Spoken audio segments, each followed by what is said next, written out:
Olá, meu nome é Gustavo Gomes e eu sou médico nuclear da Clínica Núcleos. No vídeo de hoje, eu apresento um trecho do webinar O papel da medicina nuclear no câncer de próstata pós-ASCO 2020, onde o Dr. Fernando Sabino, oncologista clínico, fala sobre o potencial da terapia com PSMA-lutécio. Para assistir o webinar completo, clique no link na descrição do seu vídeo. Fique bem e até uma próxima. Bom, como o Gustavo já falou muito bem e o Vidigal, coube a mim agora falar um pouquinho do papel da terapia teranóstica, né, no câncer de próstata, do que foi apresentado no ASCO e o que provavelmente muda para a gente aí nos próximos cenários, tá? Nesses próximos meses, nos próximos anos. Então, meus conflitos de interesse. Então, esse slide que o Gustavo já apresentou é só para a gente contextualizar a discussão. Então, já foi falado muito bem aqui pelo Gustavo o papel do PET-PSMA, independente do ligante, na questão do estadiamento da doença primária e também na avaliação da doença na recidiva bioquímica, né? O Vidigal já falou bastante para a gente aqui um pouquinho do rádio 223 nesse cenário da doença resistente à castração, seja na primeira ou na segunda linha. E agora eu vou tocar um pouquinho mais para frente no papel da medicina nuclear com o lutécio PSMA na doença resistente à castração em linhas posteriores. Tá? Não, de qualquer forma, a gente não tem dúvida que o principal estudo apresentado no ASCO nesse sentido foi o estudo TERAP, né, que é um estudo randomizado de fase 2, avaliando o lutécio PSMA nos pacientes com câncer de próstata resistente à castração pós-falha, a docetaxel, comparando com o tratamento padrão cabazitaxel. Tá? Rapidamente, o racional desse estudo, o Gustavo explicou muito bem como que funciona a questão da expressão do PSMA, mas o racional é porque a gente sabe que nos últimos anos houve um avanço importante no tratamento sistêmico da doença resistente à castração, né, com novos agentes hormonais como a abiraterona e enzalutamida, depois com cabazitaxel, uma nova quimioterapia, todos os agentes mostrando um incremento da sobrevida global, né? Mas mesmo assim, esses pacientes tendo estigma dessa doença, a progressão na vigência desses medicamentos e a necessidade de a gente conseguir avaliar novas opções terapêuticas, obviamente, para oferecer para esses pacientes um controle de PSA, um controle de doença e, quem sabe, ainda oferecer mais um ganho de sobrevida global. Né? O racional para se testar o PSMA-lutécio vem de estudos anteriores, dados retrospectivos e estudos de fase 1, fase 1B, que mostraram que o lutécio PSMA tem atividade na doença resistente à castração com a redução do PSA.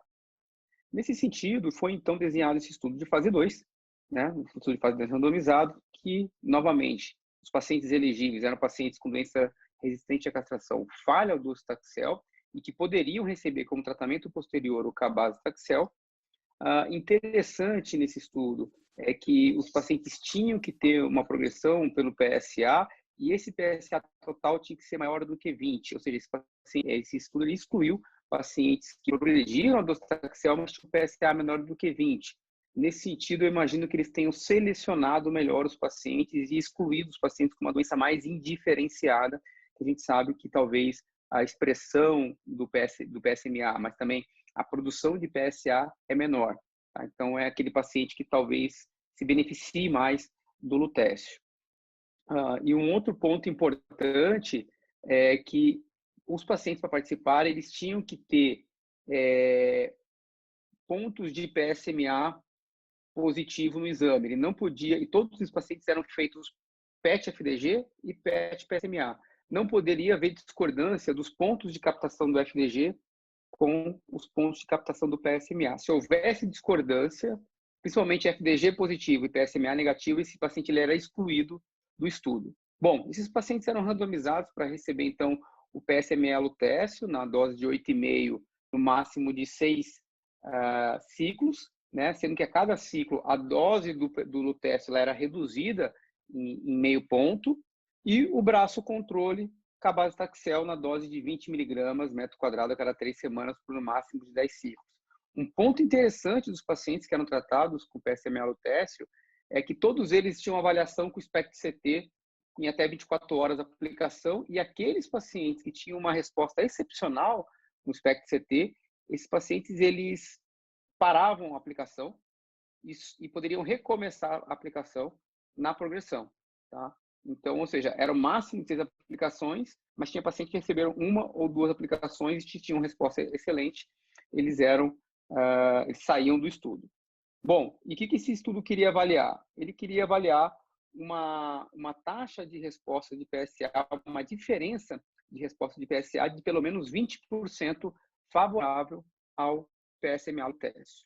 Tá? Então, aqui só para a gente contextualizar, os pacientes, inicialmente foram recrutados 291 pacientes, só que desses 291, já de cara, 91 pacientes saíram porque a maioria havia essa discordância entre captação do FDG e não expressão do PSMA. Tá? Eu vou mostrar um pouquinho mais na frente. Finalizando, então, 200 pacientes que foram randomizados no esquema 1:1 para PSMA, Lutécio e Cabazitaxel. Lembrando que, como esse estudo era um estudo não cego, tivemos ainda 16 pacientes que acabaram caindo no estudo de quimioterapia, no braço de quimioterapia, e esses pacientes resolveram não receber quimioterapia, eles pediram para sair do estudo. Tá? Então, a gente acabou tendo 98 pacientes efetivamente tratados com o teste PSMA e 85 pacientes tratados com cabazitaxel. E baseado nessa saída, né, nesse declínio dos pacientes de cabazitaxel, a gente acabou tendo aí a análise de 2 populações. Uma população chamada ITT, ou seja, a análise estatística foi feita com todos esses pacientes, tá? E teve uma análise sensitiva, no qual foram analisados somente os pacientes que realmente efetivaram e receberam tratamento.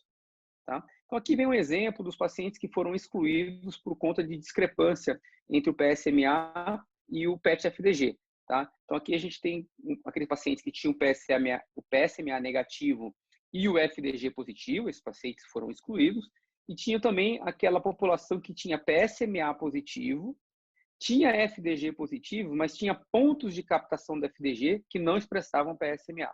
Tá? Então, esses pacientes também foram excluídos. Então, a gente teve nessa situação 80 pacientes que foram excluídos por discrepância do PET-FDG com PET-PSMA. Tá? Então, endpoint primário, taxa de resposta de PSA.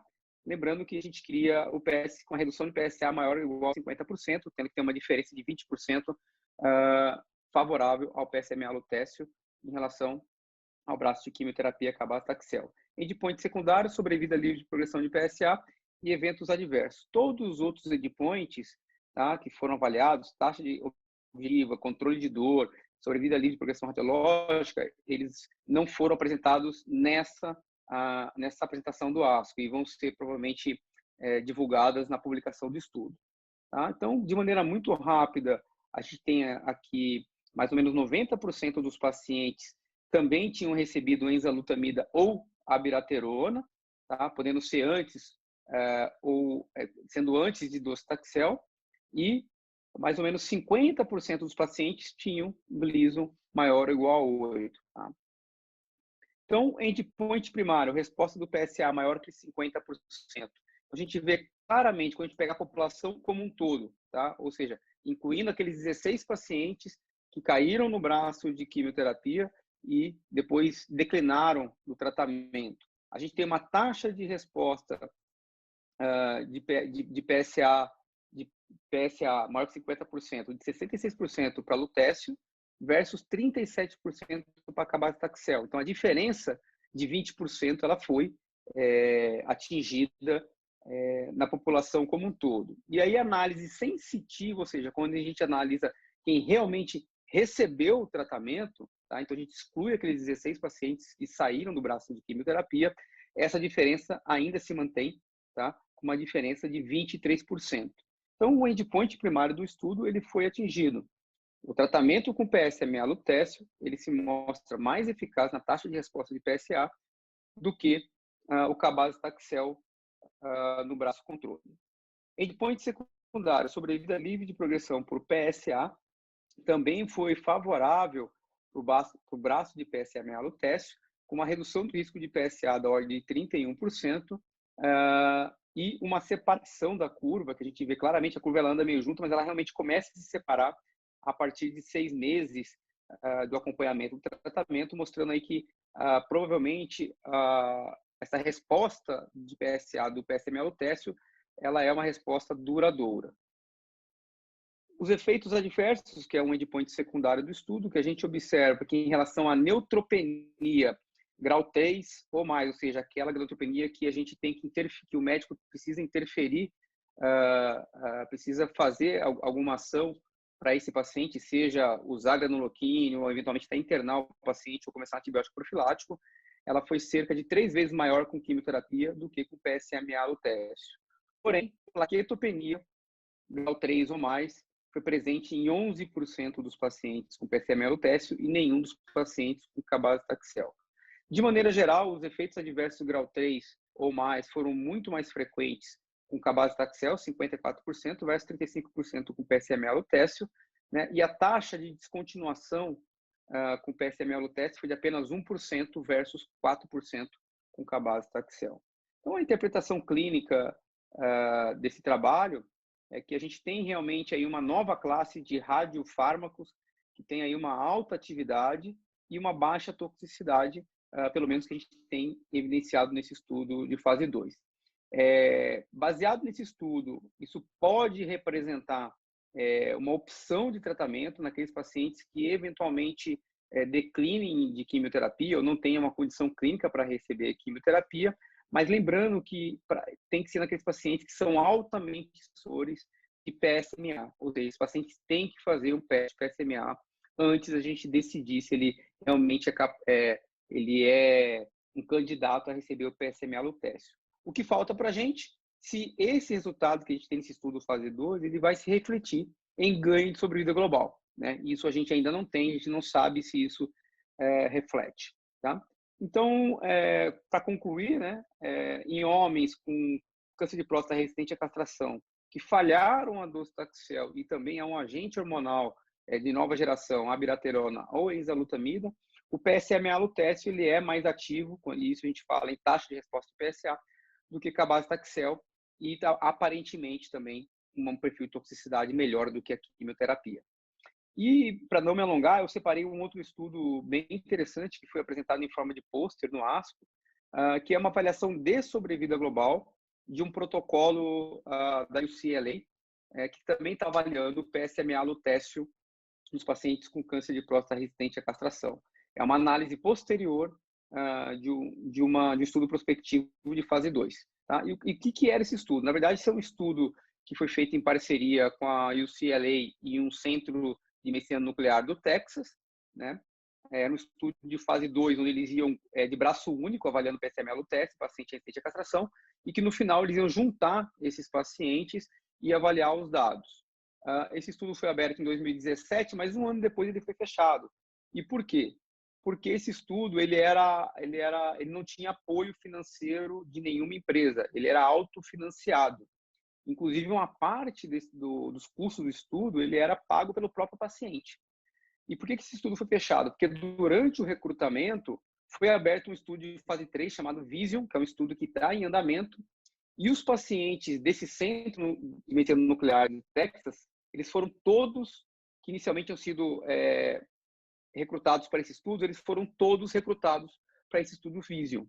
Então, a apresentação dos dados é a apresentação dos dados dos pacientes de UCLA que continuaram avaliando o PSMA-lutécio nesses pacientes, tá? Então, a gente vai ter os dados aqui, o dado pós-hoc de mais ou menos 64 pacientes, tá? Bom, os resultados eles acabaram apresentando de apenas 43 pacientes nos 64, né? O que eles fizeram? Eles randomizaram os pacientes entre a dose que foi utilizada, uma dose mais alta de PSMA-lutécio versus uma dose mais baixa, né? E esses pacientes tinham em média aí um PSA de 29, PSA sérico, e o que vale a pena só a gente chamar atenção aqui que a maioria dos pacientes eles tinham falhado a pelo menos 2 regimes anteriores de quimioterapia, ou seja, eram pacientes politratados, tá? Em relação à resposta de PSA, o que a gente observa? Que quanto mais ciclos de PSMA-lutécio é feito, maior é a taxa de resposta de PSA superior a 50%. Tá? A gente teve uma taxa média de resposta de 37%, tá? Só que conforme os pacientes recebiam mais PSMA no teste, essa taxa de resposta PSA ela aumentava, chegando aí a 61%. Qual que é outra coisa que eles observaram que é bem interessante? Aparentemente, por essa análise deles, não há uma diferença entre você usar uma dose maior de PSMA-lutécio do que uma dose menor de PSMA-lutécio. Até depois, se o Gustavo quiser comentar um pouco sobre isso, sobre a dose utilizada, eu acho que tem outros trabalhos que também mostram isso, tá? E uma coisa também interessante que eles demonstraram é que a sobrevida mediana dos pacientes foi maior naqueles pacientes que tiveram uma melhor resposta de PSA. Talvez podendo mostrar para a gente, no futuro, aquele resultado que a gente viu do estudo anterior de terapia, que aqueles pacientes que respondem mais têm uma sobrevida maior do que aqueles pacientes que talvez não tenham uma resposta de PSA tão evidente. Com um follow-up médio de 19 meses, a sobrevida mediana de toda a população, independente de quem respondeu PSA e da dose, foi em torno de 15 meses. Sobrevida livre de progressão radiológica também não houve diferença em relação à dose do PSMA-lutécio, mas, assim como a gente viu com a sobrevida global, a sobrevida livre de progressão radiológica ela foi maior para aqueles pacientes que também tiveram uma melhor resposta de PSA.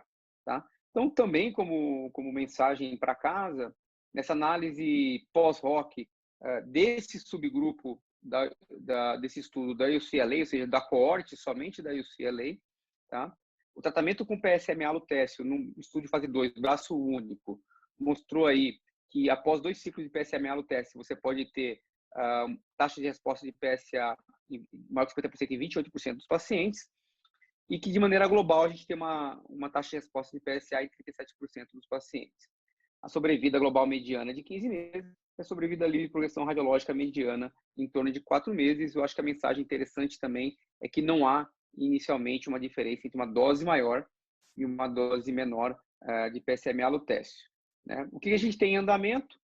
Justamente esse estudo de fase 3, que é o estudo Vision, que ele também está recrutando pacientes com doença resistente à castração, tá?